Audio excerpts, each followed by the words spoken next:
Joe Franklin, the very famous radio and TV personality here in New York City, and he has a syndicated show, or he did have, was a good friend of Jackie's. Jackie and Candy went on the program, which is now kind of a famous or infamous program, and Joe introduced them as the new romantic couple from downtown New York.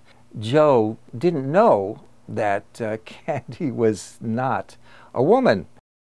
Nobody discovers anybody. I gave the first exposure on TV to Barbara Streisand, Al Pacino, Bette Midler, Dustin Hoffman, Eddie Murphy, Bruce Springsteen. I mean, the list is endless. And among those that got their first exposure on my show was Jackie Curtis. And when I think back on some of my all-time highlights, I reminisce a lot about Jackie Curtis.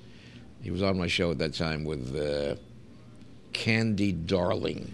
And they were so lovey-dovey, and I thought that Candy Darling was a lady, because Candy Darling was so beautiful.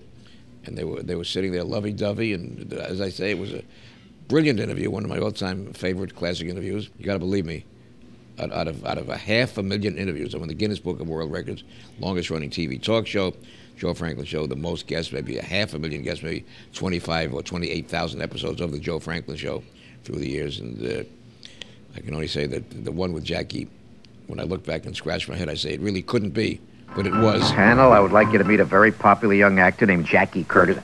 First thing I ever did was on this show. He's been on David Susskind X number of times, but how many times on the Joe Franklin? This is my 23rd appearance. You were here with Harvey Fierstein a couple times. Harvey Fierstein played my mother in Cleopatra.